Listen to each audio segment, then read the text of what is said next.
Okay, mwenna bali ku mukutu guno ogwa Unique Media tubaagala nnyo tweyanza nnyo okulaba nga ate mutubeerako overtime nga mubeerako abamu ne mulinda aloba tutaddeyo linaakunoonyaako kubuuze munnange lwaki totaddeeyo.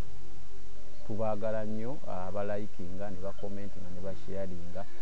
Twagala nnyo abo bonna batwegaseeko mu kulaba nga tusonda abanga tugezaako okufuna kamera gye twetaaga osobola okuteeka ku ezo ennamba eziri ku screen yo basipecifically ku kamera ateeka ku account number eyo gy'olaba ku screen yo eri mu Centenary Bank then Manya eri Manya ga Samuel Kasajja Samike ge mannya gange Roland Selima yali ku kamera olunaku olwaleero okulaba nga yes buli kimu tukifuna bulungi nga kitambula nga ekirina okutambula. Tukomyewo n'omukulu asomesa buli w'omulaba ku set omanyirangawo nti tuba tuzze ne programu yaffe Manya Kyokkiriza. Manya Kyokkiriza programu eno eri very informative oteekayo amatu. Saagala tubeere nnyo mu kuwakana ntera nnyo bagamba nti towakana nnyo kuba olumu byowakana tobimanyi then ate n'okukkiriza tokkiriza nga nnyo wabula beera awo kitegeere kola research wo oba weyongera okunoonyereza nga ggwe okukkiriza ennyo okwo kuve ku ggwe ng'omuntu. Leka tubeere nga ba whistleblower ajja n'akugamba kino nno obadde omanyi kiriwo ekiti naye kiriwo ekiti kati ebisigadde weenoonyereze ebintu byo olaba oba twali tulimba oba nedda bati nkakasa tuba twogera mazima. JS Medical Hub bali awo Nansana bajja kukola ku kyokujjanjaba okulaba ng'otereera mu buli kimu okulaba gw'alinamu sukaali bajja mutereeza gw'alinamu ebikutawaanya wano ne wali ng'omusajja ajja bitereeza ajja kujjanjaba tusabe Katonda alabe ng'akunyonyola. Musawo John ajja kuba akunoonyaako. Nina mukwano gwange tubeereddewoko alina engeri gy'atuyambyemu bamuyita Aaron. Bamuyita Aaron oli sayidi z'ekitebi awo. Tukwebaza tukwebaliza ddala weebale nnyo weebalire ddala. Programu Manya Kyokkiriza tetuliwo kuseketerera kuvumirira kwawula mu bantu oba kugira ddiini yonna.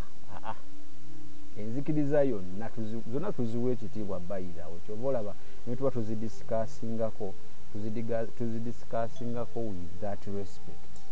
Tuziwa ekitiibwa kyazo so tetuliwo kuvumirira tetuliwo kugamba mbu eno yennungi ennyo kati eno mugiveemu tetukugamba bugambi nti nno kati eno wobadde ogirabanga 6 eri 9 si 6 siwe kiri nga bagifuula nti gweogirabanga 6 naye 9 okiraba. Kale tujjemu obusungu tugezeeko okubeera ntuli open minded. Let's have a civil discussion.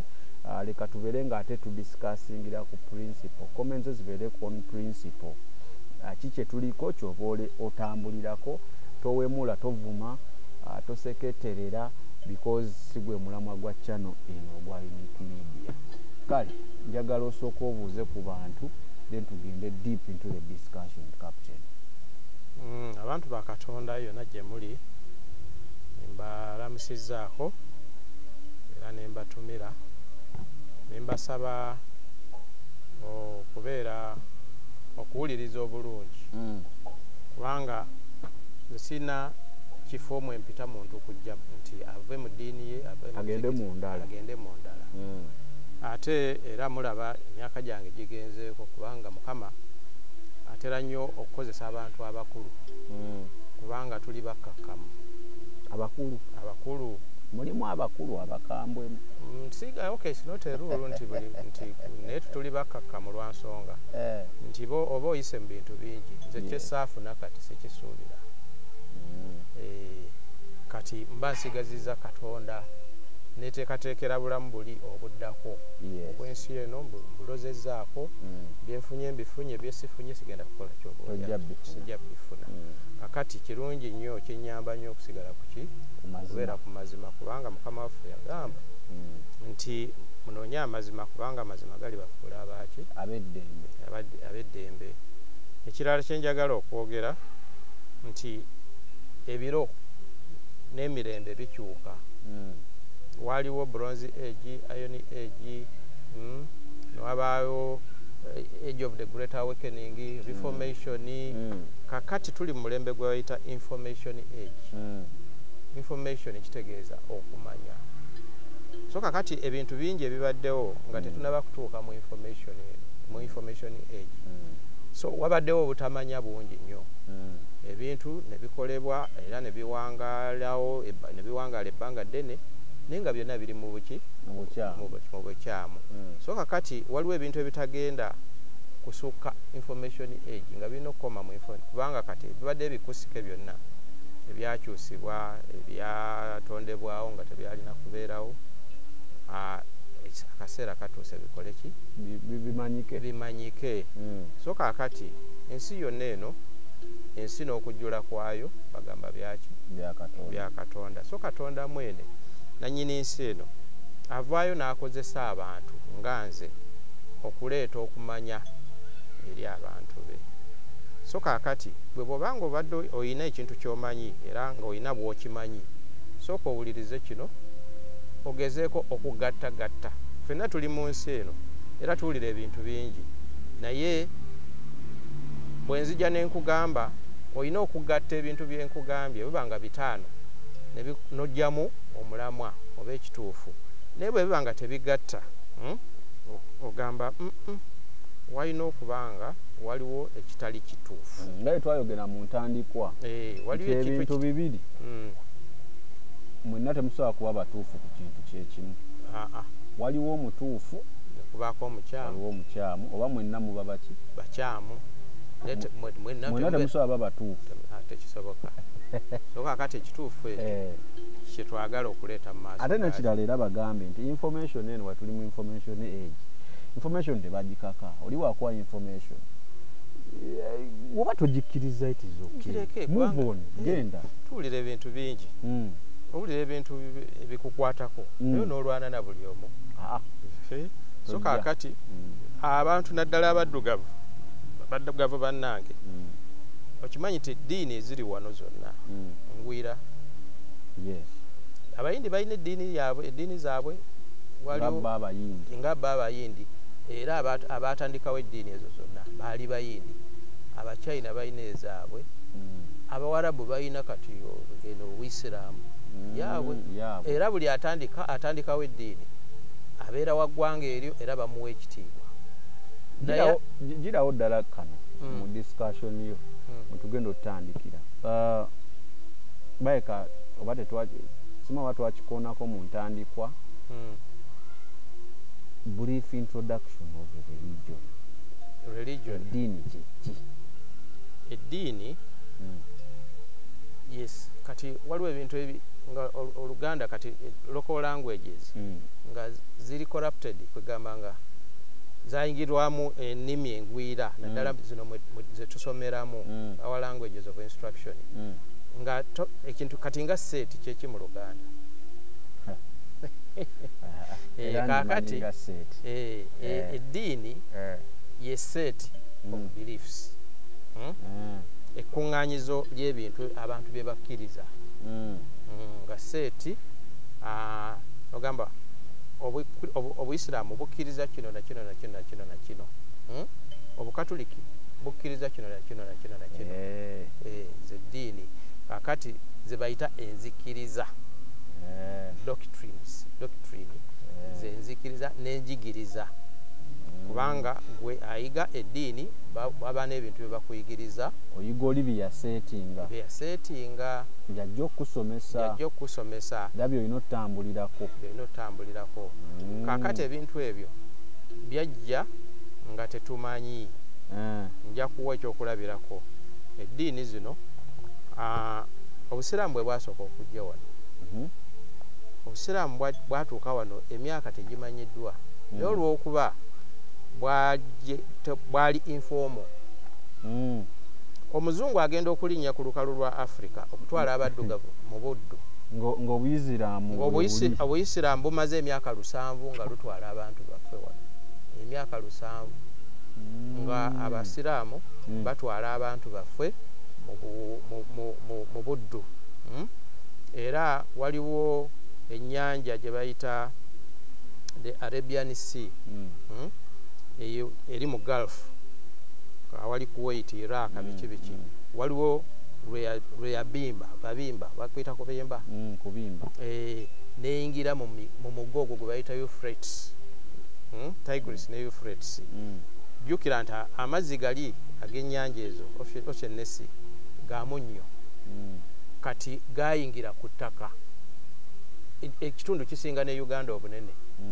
Kati omunnyo ogwo ne gutta buli kimu, bajja ne banona wano abantu abaddugavu ne bagenda okukola mu ttaka eryo eryali likoze litya to desalinate, naye nga bakola na bigere, bangi baafa ne bazikirira. Nga era nga babayita gundi babayita zanji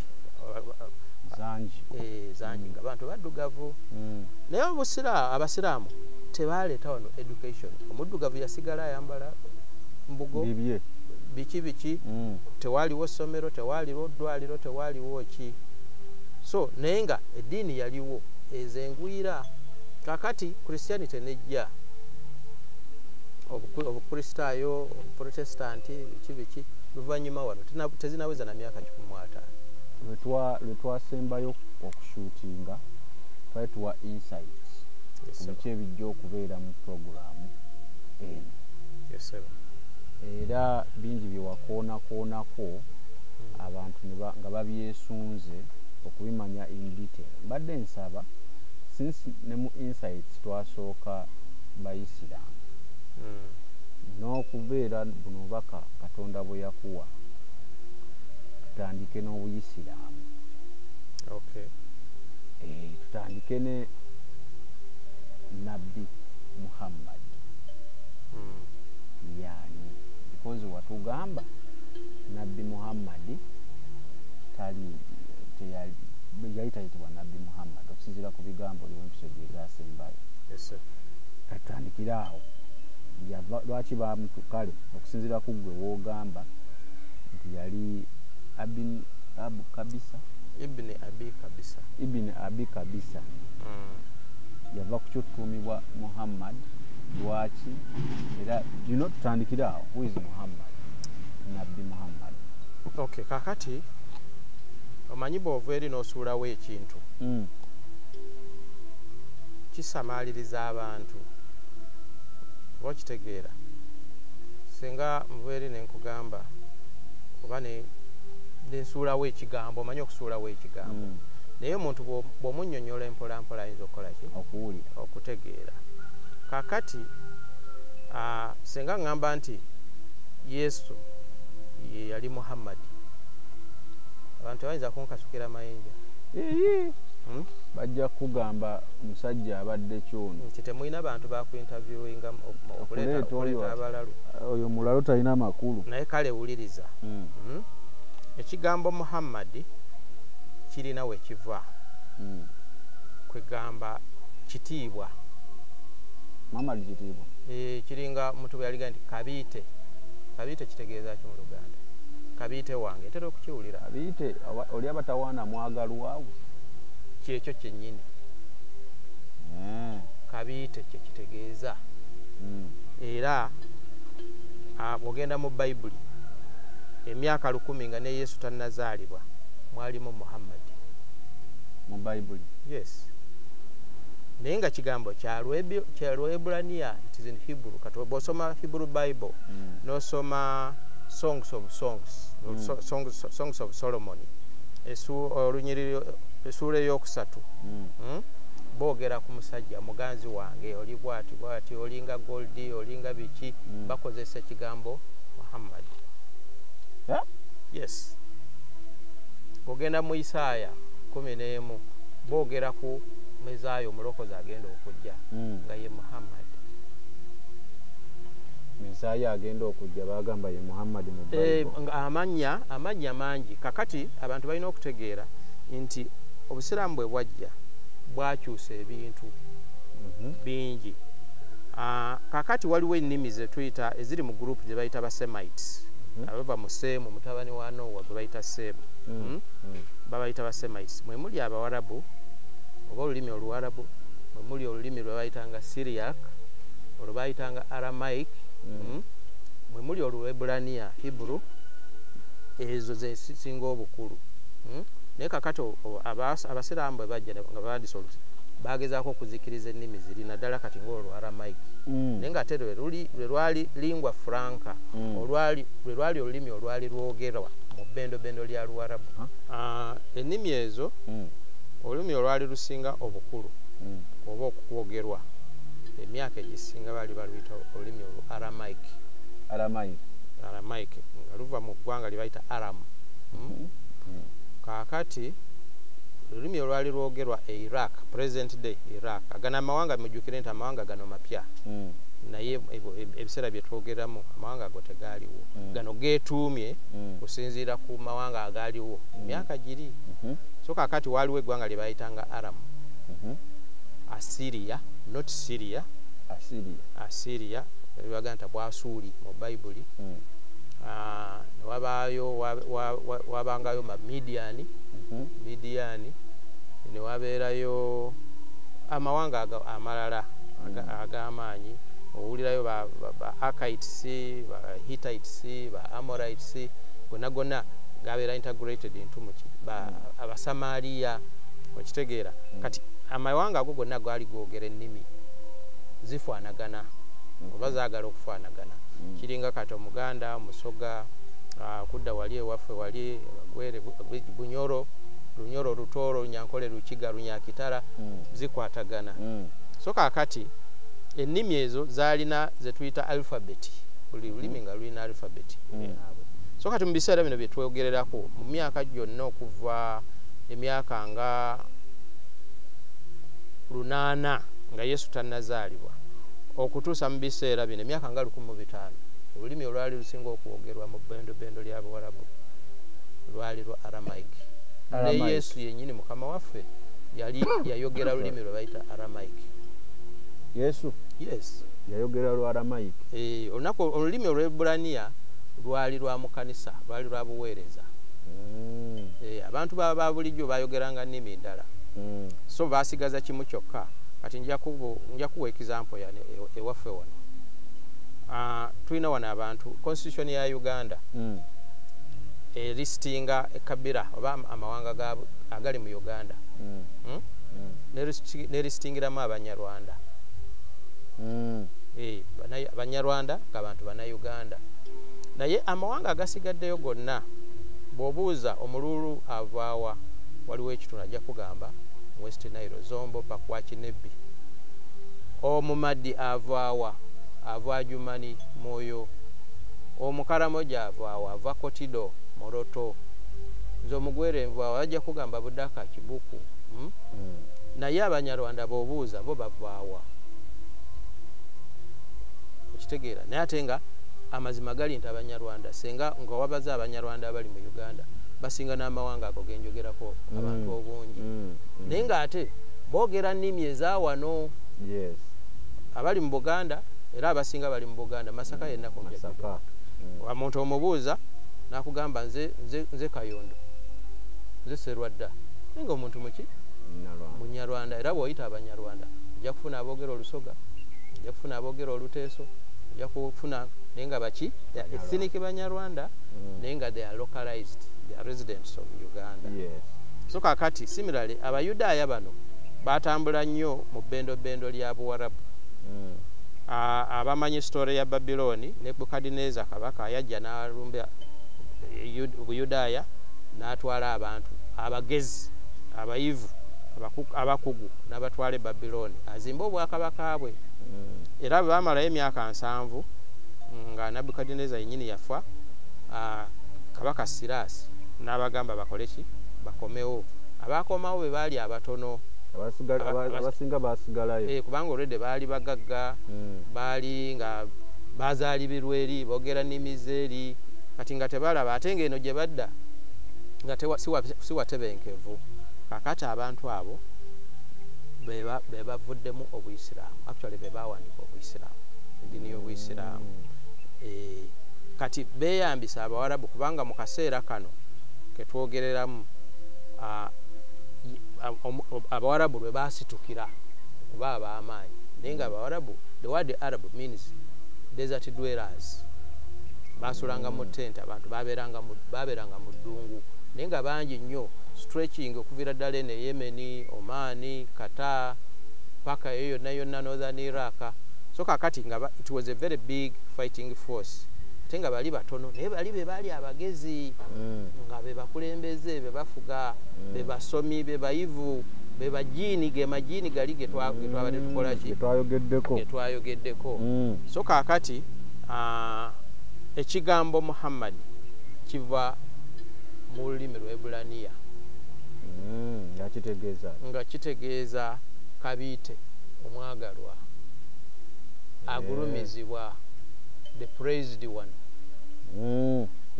kakati nga bwolaba ennyimba ezo songs of Solomon ziwaana ziwaana omukazi ayogera omusajja n'ayogera gwe kabiite wange gwoli bwoti emimwa gyo giri bwekitibe Muhammad naye nga alphabeti y'Olwebulaniya teriimu vowels ekigambo Yahweh for example tekiriimu NE petubijjawa kati bateekamu buteesi for the sake of pronunciation naye bo mu kuwandiika tekiriimu ki vowels Yahweh tekiriimu mu kuwandiika tekiriimu vowel kintu kye tuyita vowel wano it is Y W it is YHWH Yahweh bo bennyini omanyi olulimi abantu abayudaaya abo bantu ebintu byabwe byakyama nnyo era babikumbira muli mwawe that is part of it of the trick ebanga bimanyibwa ki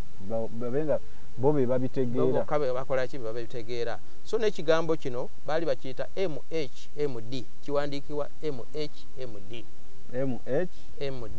naye nga bakipronouncinga Mahamadim the praised one era mwekiri mu Song of Songs nembaamu nekibeera mu Isaya nekibeera mu Zakariya nekibeerawo paka nga Yesu waali Yesu nga agenze era Yesu titles amannya amangi ge batuuma Yesu mulimu Muhammadim MHMD not Muhammad naye kati Muhammad mwava ava mu MHMD ekyo mwekiri mu Bible mwekiri mu Bible sigumusa ebiri mwekiri era waliwo abasiraamu abasomi bakugamba nti Bible eranga Muhammad nga balowooza nti MHMD kitegeeza Muhammad ono ow'Obuyisiraamu naye nga kyali kitegeeza ogambye MHMD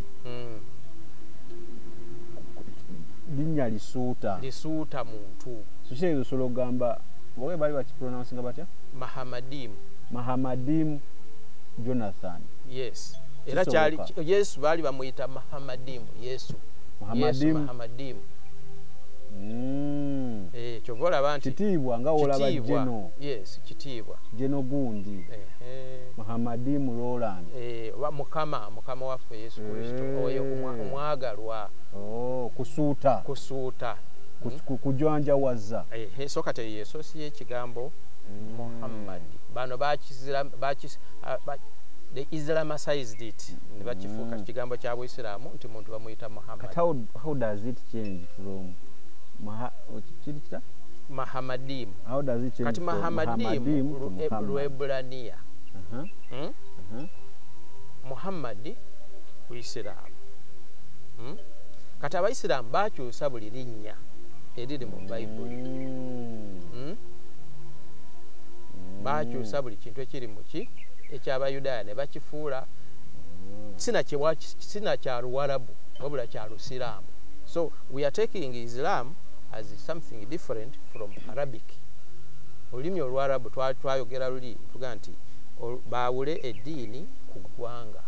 So mu discussion twakahavinga so far, yes sir, basically tugezezaako kunnyonnyola ekyo nti ebintu bino woba ogezaako bitegeera, one, sooka oggyemu emotions. Exactly. Two, better very open-minded. Yeah. Three, omutima ogwo gwagala okuyiga beera nagwo. Nti language, olulimi, leka tulwawule ku nzikiriza. Exactly. Wadde were yabadde ayogerako mu comment biki neera Allah, lwaki eno ye Allah, lwaki bamuyita Allah, ne wogende Rwanda ali Allah, lwansonga basalawo muyita ekyo.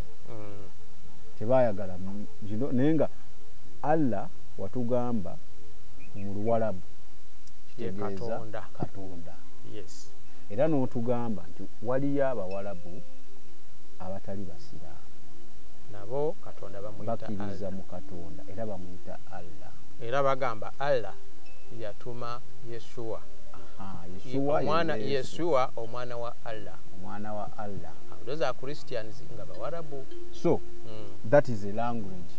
Nga ngere yandistingira nga mu Lunyankole tumuyita kino Katonda, mu Nyarwanda tumuyita we tuti so kiri tegeza ne mu Luwalabu bamuyita Allah. So kyentegedde wangambye oli bamuyita akawala baba Manya Mahamadim. Yes. Lwali lulimi Lwebrania, Hebrew language.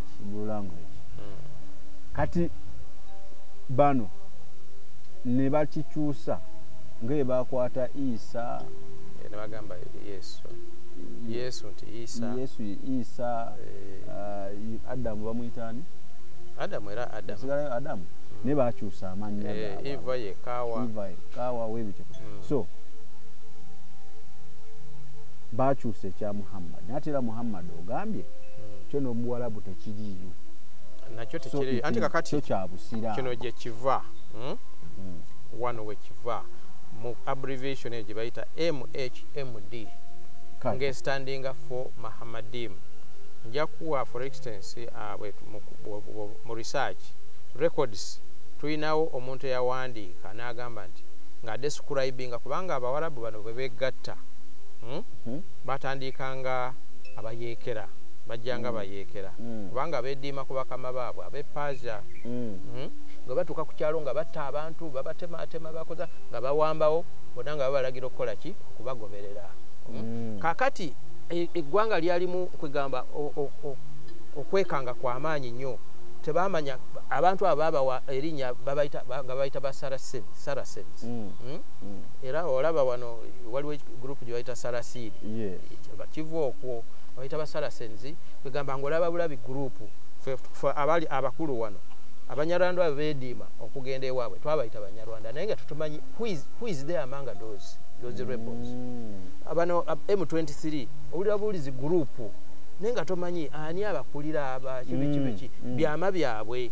Kati singa bamala ebbanga ddene ne bawamba ekitundu kino kyonna oluvannyuma ne bavaayo ne narrative egamba nti ono yono mugezaako mwabagezi abantu abaagala okumanya ono gwe bagamba nti yali kino yali ani. So kakati waliwo yawandiika n'agamba nti a caliph means omukulembeze waabwe among them was regarded as a Muhammad. Nenga akozesa Muhammadim kati wali bwe balaba balowooza yali ategeeza Muhammad omuntu nenga yali ategeeza he was regarded as a Muhammadim. Kiringa olega nti omu kubo bali bamutwalanga kabaka. Kabaka is a title. Kabaka sirinnya lya muntu, it's not a particular person. It's a title. Kakati omu kubana abantu ekibinji ekyo kyali kyagenda nga kyawamba eggwanga eryo omwavu obuyisiraamu omu kubo bali bamutwalanga Muhammadim. Nga balinga bali bamutwalanga omulokozi nga kyekitegeeza bali bamutwalanga ye byonna nga bw'olaba Yesu agulumizibwa kubanga Yesu wayogera tetuddamu. Yesu yalina amanya nkubuulire bali bamuyita Abdallah naye nga Yesu Abdallah nga kitegeeza ki omuweereza wa Katonda. nenga bategeeza Yesu ebiwandiiko gyebiri baali bamuyita Baraka ow'omukisa the blessed one Barak means Mubarak baali bamuyita Ahmedi nga Yesu baali bamuyita Mahamadim Muhammad byonna bitiibwa naye nga byali bya Yesu Kristo. So kakati wano wetutuuse oba abatayagala wulira mazima basooke bave ku vidiyo nedda bawulirize abatayagala wulira mazima toyinza kuleeta mawulire malungi ate n'ogamba obanyi lwaki njogera wentyo kati waliwo abagenda okwefuula nti bo balina nnyo omwoyo bakugambe nedda mu Bible kiriwa biri luddawa please tolambagamba nnyo nti woba ekintu tokimanyi towakanya nnyo because byowakanya olumu tobimanyi. Ebintu bino bina amakulu they are not names simanya g'abantu wabula bano baagafuula amanya g'abantu bino byonna bitiibwa. Abdallah means a servant of God. Kyenva gamba kati Allah comes from here kyava dda nga n'Obuyisiraamu tomanyi nti buli n'ekigambo Obuyisiraamu kiriwulirwako nga Allah is God. So Abdallah means servant of Allah.